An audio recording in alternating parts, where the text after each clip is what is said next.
주님께서 여러분과 함께 마테오가 전한 거룩한 복음입니다. 그때 예수님께서 군중에게 말씀하셨다. 이 세대를 무엇에 비기랴? 장터에 앉아 서로 부르며 이렇게 말하는 아이들과 같다. 우리가 피리를 불어주어도 너희는 춤추지 않고 우리가 곡을 하여도 너희는 가슴을 치지 않았다. 사실 요한이 와서 먹지도 않고 마시지도 않자 저자는 마귀가 들렸다 하고 말한다. 그런데 사람의 아들이 와서 먹고 마시자 보라, 저자는 먹보요 술꾼이며 세리와 죄인들의 친구다 하고 말한다. 그러나 지혜가 옳다는 것은 그 지혜가 이룬 일로 드러났다. 주님의 말씀입니다.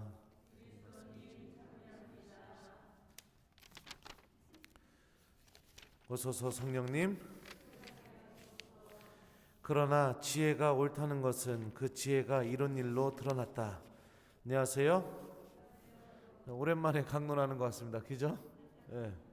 우리 수요일은 장신부님, 어제는 또 특강 때문에 이렇게 강론 못했는데 저도 이렇게 며칠 안 하다가 갑자기 하면은 강론하는 게 너무 힘듭니다. 그래서 우리 교우들이 오늘은 좀 재미가 없어도 막 웃어주셨으면 좋겠습니다. 지혜가 무엇일까? 오늘 예수님 복음 마지막에 지혜에 대해서 이렇게 말씀하십니다. 지혜로운 삶이 어떤 것일까? 여러 가지 지혜에 대한 생각들이 있을 수 있지만 성경은 지혜에 대해서 다음과 같이 얘기합니다. 지혜의 시작은 주님을 경외함이며 거룩하신 분을 아는 것이 곧 예지다. 잠언의 말씀이고요. 집회서에서는 이렇게 얘기합니다. 지혜의 시작은 주님을 경외함이며 지혜는 믿는 이들과 함께 모태에서 창조되었다. 이 집회서의 말씀과 잠언의 말씀에 빗대어서 우리가 생각해 보면 지혜는 둘 다 공통적으로 얘기하는 게 뭐냐면요, 주님을 경외하는 삶 안에서 시작이 된다.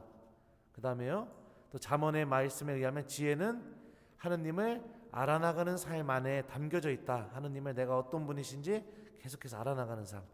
그리고 또 집회서의 말씀에 의하면 지혜는 믿는 이들과 함께 모태에서 창조됐다니까 믿음 안에 담겨져 있다. 그러니까 지혜로운 삶은 하느님을 경외하고 하느님이 어떤 분이신지 내가 알아나가고 하느님께 대한 믿음을 갖고 살아가는 것, 이 세 가지를 내가 갖추고선 살아가는 게 성경은 지혜로운 삶이다. 지혜를 갖고 있는 사람이다 라고 이렇게 얘기합니다.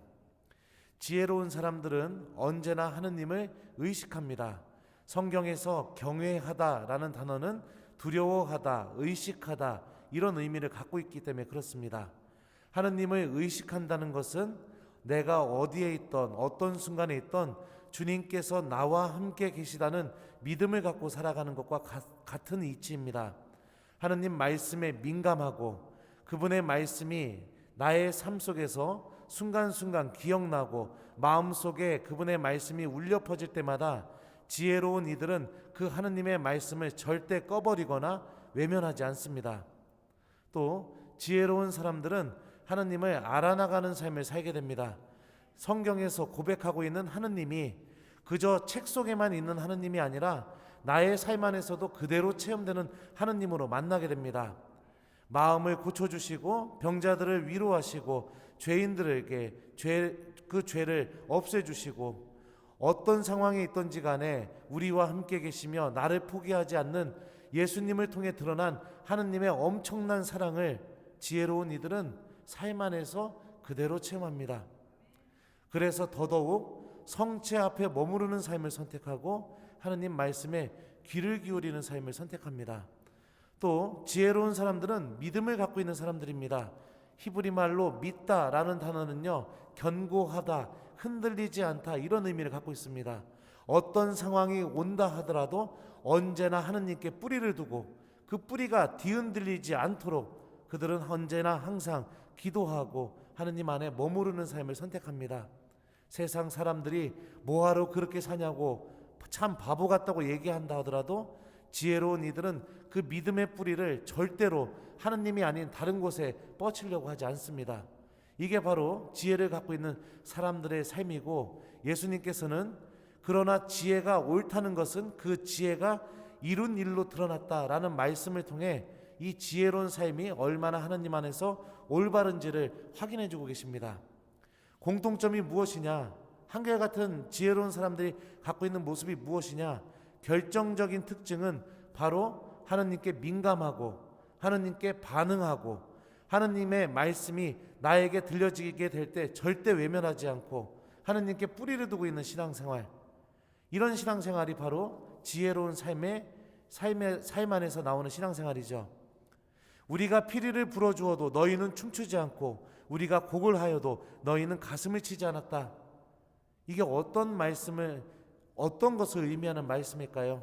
피리를 불어주어도 춤추지 않고 곡을 해도 가슴을 치지 않고 아무 반응이 없는 신앙생활을 의미하는 겁니다. 지혜롭지 않은 것, 하느님을 얻지 않는 신앙생활은 그 안에서 드러나는 첫 번째 모습이 무엇이냐? 아무 반응이 없는 것, 아무 생각이 없는 것, 하느님이 어떤 것을 한다 하더라도 절대로 움직이지 않는 것, 이게 바로 지혜로운 신앙생활과 완전히 반대되는 삶이라는 것도 오늘 말씀을 통해서 알 수 있죠. 그러면서 뭐라고 합니까? 사람의 아들이 와서 먹고 마시자 저자는 먹보요 술꾼이며 세리와 죄인들의 친구들이다, 이렇게 이야기하고, 세례자 요한이 와서 먹지도 않고 마시지도 않으니까 저자는 마귀 들렸다 하고, 그러니까 이런 신앙생활의 특징은 움직이지 않고 언제나 불평불만해 남들의 단점만 보고 비난할 줄 알고 그 사람 안에서 드러나는 하느님의 힘을 마귀라고 이야기하고, 그러면서 언제나 사람들을 좌절에 빠지게 만드는 그런 말만 계속해서 뿜어내는 그런 삶을 살게 되죠. 우리 교우들은 지혜로운 신앙생활을 살았으면 좋겠습니다. 하느님 안에서 아무 반응 없고 부정적이고 다른 사람들의 단점만 쏟아낼 줄 알고 험담하고, 그러면서 하느님이 그 사람과 함께 있다는 것도 외면하고 그 마귀라고 이야기하고, 이렇게 살아가는 삶의 끝 안에는 기쁨도 없고 은총도 없습니다. 제가 아까도 강론 시작하면서 얘기했던 것처럼 하느님을 의식하고 하느님이 어떤 분이신지 알아나가고 하느님을 믿고 있고 하느님께 믿음을 두면서 언제든지 반응하고, 이런 신앙생활이 우리들을 생명으로 구원으로 인도한다는 것을 기억했으면 좋겠어요. 그래서 아무 반응 없이 그냥 이렇게 아무 생각 없이 그렇게 살지 마시고 하루하루 주님께서 나에게 미사 때마다 들려주는 이 말씀에 민감하게 우리 살았으면 좋겠습니다. 예수님, 저 부족하지만 오늘 이 말씀 꼭 실천해 보겠습니다. 그러니까 저한테 은총 좀 주세요. 이러면서 우리가 신앙생활하면 우리들의 삶은 언제나 생명으로 걸어나갈 수 있다는 걸 우리가 체험하게 될 겁니다. 숙제 주겠습니다. 오늘 하루 우리 지혜로운 신앙생활을 살 수 있도록 오늘 하느님 말씀에 민감하게 반응하는 오늘 하루가 되었으면 좋겠습니다. 제가 강론 때 지금 얘기했던 지혜로운 삶의 세 가지 요건, 뭐라고 했죠? 하느님을 경외하고, 그러니까 하느님을 의식하고 하느님을 알려고 하고 하느님께 믿음을 두는 삶, 그 삶의 시작은 바로 하느님의 말씀을 실천하는 것에서부터 시작됩니다. 오늘 하루 여러분들이 제일 좋아하는 성경 말씀 한 구절 여러분들 만나는 이웃들에게 실천하는 것, 이게 숙제입니다. 그래서 우리 모두 지혜로운 신앙인이 되도록 노력했으면 좋겠습니다. 그러나 지혜가 옳다는 것은 그 지혜가 이룬 일로 드러났다. 아멘.